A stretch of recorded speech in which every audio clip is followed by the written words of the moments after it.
함께 나누고 싶습니다. 이 땅에 일어난 이 코로나 바이러스의 질병은 즉히 인간의 이기주의와 그리고 우리의 부패와 타락 속에서 일어난 그러한 재앙들입니다. 또한 이 재앙은 결국 하나님의 심판을 결국 가져온 것이라고 생각할 수 있습니다. 질병이 일어남에도 방관하고 방치했던 그러한 이러한 지도자의 무능과 그리고 핑계는 결국 큰 고통으로 결국 다가온 것입니다. 지도자란 앞으로 내다볼 줄 아는 해안이 필요한데 결국 무능무지한 방법으로 결국 대처해서 오늘의 이 어려움이 결국 더 증폭된 바로 그러한 것입니다. 결국 이것은 고스란히 겪어가야 될 오늘의 현실을 바라볼 때 참으로 안타깝기 짝이 없습니다. 사람은 누군가가 무언가를 생각할 때 그 모든 일들을 생각하면서 사람들은 서로가 정죄할 수밖에 없고, 이 정죄한다는 것은 또 때로는 참기 어려운 미움과 분노를 결국 발생하게 한다는 것입니다.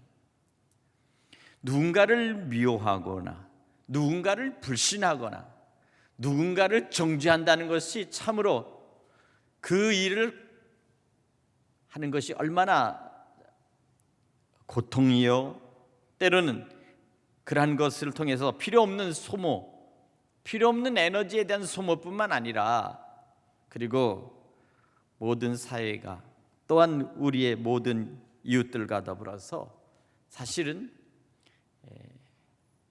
죄를 짓게 되는 것입니다. 사실 죄를 미워하되 사람은 미워하지 말라 하는 그런 말이 있습니다만은 사실 누군가를 미워할 때 이것을 미워하기 전에 깊이 침묵하면서 자기를 돌아볼 줄 알아야 되는데, 그런데 사람들은 그렇게 되질 않습니다. 미워하게 되면 끝까지 마구잡이로 미워하게 되고, 원망하게 되면 끝까지 원망하고, 그리고 그 결과를 남의 탓으로 돌리는 것이 바로 인간의 본성입니다. 오늘 그렇기 때문에 이와 같은 이 현실 속에서 우리는 다시 한번 우리 마음을, 우리의 생각을, 그리고 우리의 양심을 하나님의 말씀 앞에 놓고 우리가 다시 한번 깊이 우리의 마음을 다시 한번 회개하고, 이 사순절 기간 동안에 우리가 다시 바르고 그리고 하나님 기뻐하시고 주님이 원하시는 그 마음의 자리, 믿음의 자리, 신앙의 자리를 우리가 다시 회복해야 될 줄로 믿습니다. 오늘 우리는 오늘 본문을 통해서 우리에게 말씀하는 것은 그리스도 예수 안에 있는 자는 결코 정죄함이 없다, 이렇게 먼저 선언합니다. 이 로마서의 선언, 사도 바울이 로마 교인들에게 너희가 그리스도 안에 있느냐? 그렇다면 너희는 결코 이제는 너희에게 더 이상은 죄가 있다고, 그렇게 그리스도께서 선하지 않을 것이다 라고 하는 것을 말씀한 것입니다. 왜 그렇습니까? 우리 주님 예수 그리스도께서는 언제나 우리를 용서하시고 우리를 끝까지 우리를 위하여 당신께서 희생하신 분이심을 여러분 믿으시기 바랍니다. 하나님 안에서의 우리에 대한 사랑을 주께서는 아낌없이 우리를 위해서 사랑하시되, 우리를 사랑하실 때 끝까지 사랑하신다는 사실을 우리에게 말씀하고 보여주셨습니다. 오늘 여기 보니까 예수 안에 있는 생명의 성령의 법이 죄와 사망의 법에서 너를 해방하였습니다. 오늘 언제나 우리 안에 예수님께서 우리 주신 성령의 법이 우리 속에 항상 있기를 간절히 축원합니다. 성령의 법은 언제나 우리에게 말합니다. 우리가 다른 사람들을 정죄할 때, 다른 사람들을 미워할 때, 다른 사람들을 원망할 때 성령의 법은 언제나 우리에게 다시 우리로 하여금 각성시킵니다. 용서하라, 참고 인내하라, 끝까지 사랑하라. 이렇게 우리를 끊임없이 우리를 위로하시며 우리를 다독이시는 겁니다. 이것이 바로 성령의 법입니다. 성령은 말할 수 없는 탄식으로 우리 안에서 우리를 위해서 중보하시고 우리를 위해서 기도하시며 우리로 더 이상 범죄하지 않고 더 이상 악해지지 않도록 우리를 주님께서 다스리신다는 것입니다. 오늘 사랑하는 여러분, 이번 사순절 이제 곧 고난주간이 다가오는데 먼저 우리는 만일 우리 마음속에 정죄함이 일어날 때, 또 어떤 사람에 대해서 미움이 가득 찰 때 그 미움과 분노와 원망을 철저히 주님께 맡겨드리고 성령께 맡겨드리고 그리고 이 모든 것들을 끝까지 인내할 수 있는 그러한 믿음의 성도들 될 수 있기를 간절히 축원합니다. 인간 안에 들어온 이 죄는 창세기 3장에 보면 아담과 하와가 선악과를 따먹음과 동시에 범죄하게 되었습니다. 그 결과 아담은 땀을 흘려서 일을 해야만이 먹고 살고, 또한 하와는 해산에 수고하여야 결국 자녀를 낳게 되는 그 고통을 결국 얻게 된 것입니다. 뱀은 저주를 받아서 배로 기어다닐 수밖에 없고, 땅은 저주받아 가시와 엉겅퀴를 내게 되었습니다. 한마디로 말하면 범죄의 결과, 죄악의 결과는 언제나 우리에게 모든 것들이 정상적인 것이, 모든 것이 비정상적으로 되어버린다는 거예요. 오늘의 이 코로나 바이러스의 이 질병은 모든 사람들에게서 자유를 빼앗았습니다. 모든 사람들에게 있어서의 평안을 빼앗아 버렸습니다. 모든 사람들에게 있어서의 희망을 결국 빼앗아 버린 것입니다. 이것입니다. 죄의 결과는 그것이 어떠한 결과로 마지막에 그것이 열매를 맺든지 결국 그 열매는 결국 고통스러운 것입니다. 선한 열매를 낳았고 선한 열매 속에서 모든 사람이 평강을 누리고 모든 사람들이 기쁨을 누리듯이 결국 죄의 결과로 죄의 열매를 낳으면 그 죄의 열매로 말미암아 모든 사람들이 고통과 그리고 불안과 그리고 서로 미워하고 원망하는 그런 싸움을 낳게 되는 겁니다. 오늘 이것입니다. 그럴 때 우리는 먼저 이 하나님의 말씀 속에서 우리가 결국은 죄가 얼마나 무서운 결과를 낳는가 하는 것을 우리에게 말씀합니다. 사도 바울은 죄의 싹은 사망이다 이렇게 말씀했습니다.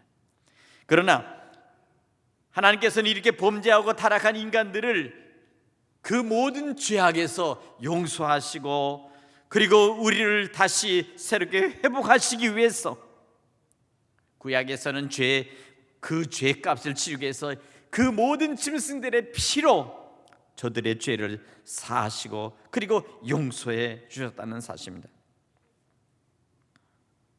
창세기 3장 15절에 보니까 여자의 후손과 뱀의 후손은 영원히 원수되게 하셨다 말합니다. 여기서 이 뱀의 후손, 다시 말하면 이것은 뭡니까? 이 악을 도모하는 자들과 그리고 오늘 여기 여자의 후손, 다시 말하면 예수 그리스도는 언제나 그 모든 것들이 영원히 반대에 서 있다는 것입니다. 오늘 사랑하는 여러분, 우리가 다시 한번 이 사순절을 통해서 먼저 우리 마음속에 있는 원망과 불평과 그리고 다른 사람들에 대한 미움과 불신이 있다면 이 모든 것들을 우리가 주의 성령 안에서 이 모든 것들을 우리 안에서 제거할 수 있고 철저히 우리 마음의 모든 불안정한 것들을 다시 안정하게 될 수 있도록 우리가 다시 한번 참회의 기도를 주님 앞에 드려야 될 줄로 믿습니다. 오늘 주님은 우리를 위해서 모든 대속의 피를 흘리게 하셨습니다. 이 피의 이 효과, 피의 이 능력이 곧 모든 사람들의 죄를 용서받을 수 있도록 그렇게 하신 것입니다. 여인의 후손이 뱀의 발꿈치를 상할 때 거기에 피를 흘렸습니다. 또한 옷을 벗고 있을 때 가죽 옷을 입히기 위해서는 짐승의 피가 흘러내릴 수밖에 없었습니다. 이 피는 곧 하나님께서 구속의 역사를 통해서 가인과 아벨의 제사 속에서도 나타났고, 노아의 제사 속에서 나타났고, 아브라함의 하나님 앞에 드리는 이 번제의 피의 제사 속에서도 나타났으며, 마지막엔 예수 그리스도께서 온 인류와 나를 위하여 용서하시고, 죄악을 용서하시고, 나의 속에 있는 불의한 것들을 용서하시며, 내 속에 부패하고 악한 것들을 제거하시기 위해서 십자가에서 친히 못 박히시고, 그리고 친히 주님의 피를 흘리셨다는 사실을 여러분 믿으시기 바랍니다. 우리의 생각과 우리 안에 있는 모든 악한 그러한 것들을 통해서 주님께서는 그 머리에 가시관을 쓰셨습니다. 우리의 양심과 우리에 있는 그러한 모든 마음속에는 부패함과 그 악을 용서하시기 위해서 주께서는 그 창으로, 그 뾰족한 로마의 창의 옆구리가 찔리고, 그리고 주님의 심장이 터져 그 피가 쏟아져 내렸습니다. 우리의 손으로 지은 모든 악한 것을 용서하시기 위해서 주님께서는 십자가에서 양손의 못을 박히셨습니다. 또한 우리가 가서는 안 되고 가지 않아야 될 곳으로 돌아다녔던 그 수많은 그 길들을, 그 많은 발걸음을, 그 행위들을 주께서 용서하시기 위해서 친히 주님은 양발에 못을 박히시고, 그리고 피를 흘리셨습니다. 머리부터 가슴과 그리고 온 손과 발까지, 그리고 또한 주님은 온 몸에 채찍으로 말미암아 찢어지고, 그리고 모든 상한 이 모든 것들을 다 쏟아내셔서 우리의 모든 것들을, 우리의 모든 죄악의 종류를, 우리의 모든 불의의 악한 것들을 사하시기 위해서 친히 십자가에서 못 박혀 죽으셨다는 사실을 여러분 기억하시기를 바랍니다. 그리스도 안에서 결코 정죄함이 없다는 것은 바로 주께서 이와 같이 희생의 보혈을, 희생의 대가를, 그리고 희생 속에서 모든 것들을 다 치러내셨기 때문에 우리에게 더 이상 정죄함이 없다는 사실입니다.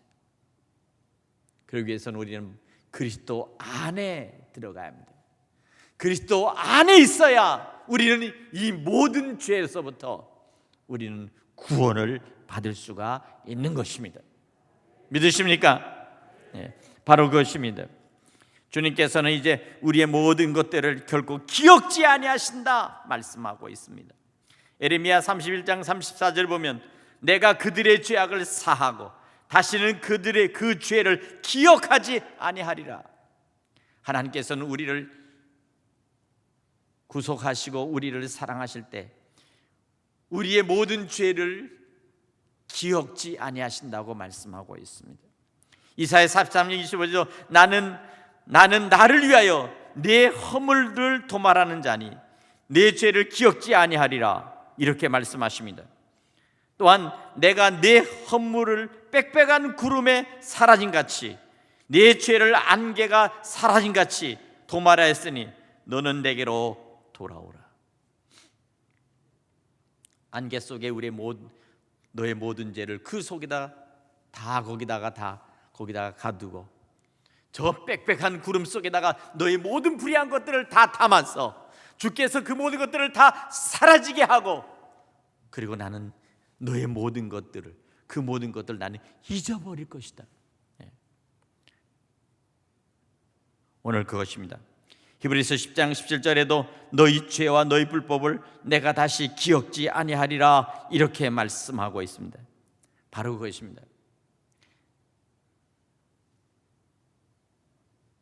나를 미워하거나 나에게 그 어떤 잘못을 하거나 나를 괴롭히거나 나를 어떤 고통 속에 몰아넣었던 사람들에 대해서 내가 언제나 내 마음속에 용서할 수는 있습니다. 성령께서 용서하라고 해서 네, 내가 용서하겠습니다 라고 생각합니다. 그런데 문제가 뭐냐면 기억입니다. 기억, 메모리.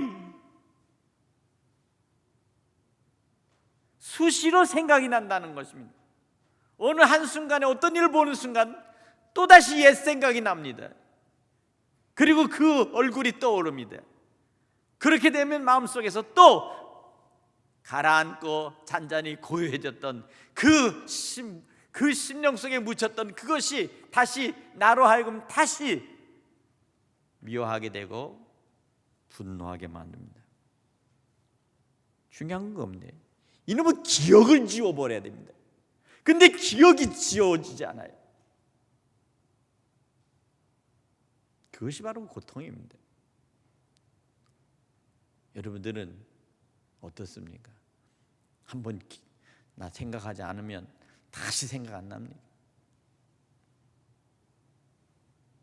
중요한 것입니다. 하나님은 기억지 아니하신다는 것입니다. 바로 이것입니다. 다시 말하면 한 번 용서는 두 번 다시 기억지 않고 온전한 용서로 끝이 난다는 것입니다. 그런데 그 용서를 70번씩 7번이라도 용서한다는 것입니다. 이것이 주님의 사랑입니다. 다시 말하면 이것은 뭔데? 용서보다 주님의 사랑이 훨씬 더 크고 엄청나다는 것입니다. 사랑이 더 크다는 것입니다. 용서가 큰 것이 아니라 예수 그리스도 안에는 그 하나님 아버지의 사랑이 너무도 큰 것입니다. 다시 말하면 그들의 모든 것들을 하나님께서는 긍휼히 여기시는 겁니다. 불쌍히 여기는 것입니다. 자식의 잘못과 허물이 있다 할지라도 아버지와 어머니 부모의 그 큰 사랑으로 언제나 그것을 덮어버리고 그 모든 것들을 다 지워버리듯이 하나님은 저와 여러분의 죄를 그와 같이 큰 사랑으로 우리를 모든 것들을 다 덮어주시고 다 지워주시고 기억에서마저 모든 것들을 다 완전히 깨끗하게 도말해 주셔서 기억지 아니하신다. 언제나 주님은 언제나 우리를 주님의 크신 사랑으로 우리를 사랑하시고 우리와 함께한다는 사실을 여러분 믿으시기 바랍니다. 오늘 이것입니다.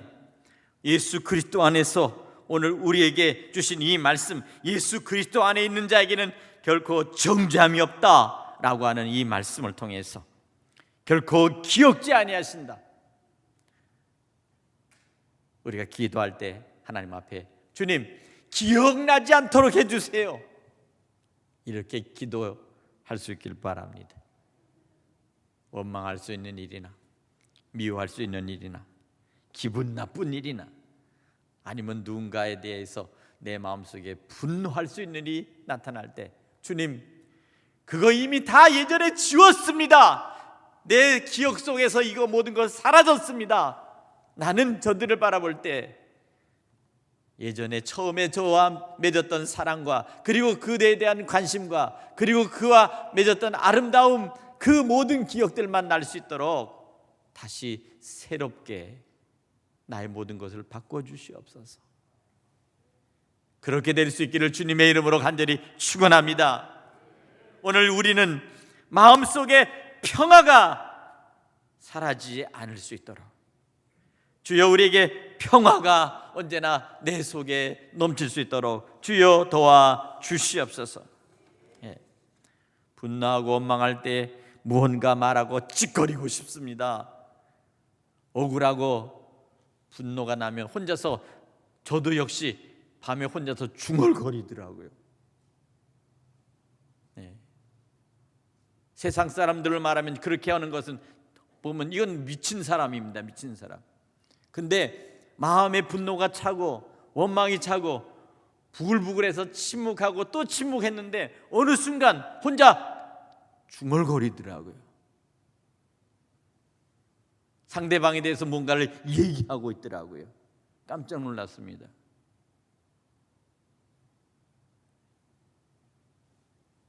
자고 자면 흘러나온다는 사실을 알았습니다. 오늘 주님께서 이 모든 미움의 근원과 원망의 근원을 주님이 이 모든 것을 막으시고 이 근본적인 것을 잘라주셔야 합니다.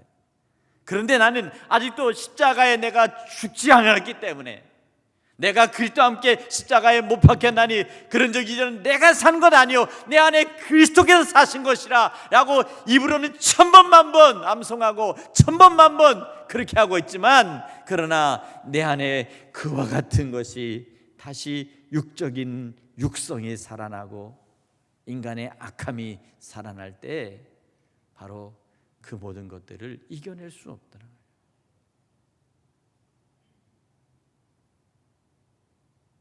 속으로 참 별 수 없는 인간이구나, 너는 참 별 수 없는 인간이구나, 참 허접한 인간이구나, 인간의 연약함과 인간의 도덕성과 인간이 가지고 있는 어떤 그런 인격의 윤리가 그 정도 수준밖에 안 된다 하는 것을 제가 뼈저리게 느꼈습니다. 그리스도의 사람, 예수의 사람이 되고자 그렇게 평생 주님을 수천만 번 주님을 부르고 또 불렀지만 아직도 내 안에 살아있는 이 육성인 이 죄악의 뿌리는 언제나 우리로 하여금 다시 옛 모습, 옛 사람으로 다시 바꿔가려는 이와 같은 본성이 내 안에 있습니다. 그렇기 때문에 우리는 언제나 날마다 우리는 우리의 이 육성을 그리스도 앞에서 십자가에 못 박아야 될 줄로 믿습니다. 나는 이제 죽었습니다. 오직 나는 내 안에 그리스도 우리 주님만이 온전히 살아계실 뿐입니다. 나로 하여금 그리스도의 사람이 되게 하여 주시옵시고 주의 마음을 갖게 하여 주시옵소서. 이와 같은 마음으로 날마다 주님 앞으로, 주님의 십자가 앞으로 나아갈 수 있는 믿음의 성도들 될 수 있기를 간절히 축복합니다. 그리스도 안에 있는 자는 결코 정죄함이 없나니 바로 그리스도 안으로 우리는 더 나아가고 더 깊이 들어가야 될 줄로 믿습니다. 오늘의 이 말씀을 통해서 이 고난주간을 맞이하는 우리의 심령 속에서 내가 주님 앞으로 나아갑니다. 내가 예수 그리스도 우리 예수님 앞으로 나아갑니다. 예수여 나를 불쌍히 여기소서. 이와 같은 주님 앞에서의 기도가 그리고 고백이 오늘 우리에게 있어져야 될 줄로 믿습니다. 오늘 사랑하는 성도 여러분, 오늘의 이 말씀을 통해서 다시 한번 그리스도와 연합할 수 있기를 주님의 이름으로 간절히 축원합니다. 기도하겠습니다. 주여 우리를 불쌍히 여기소서.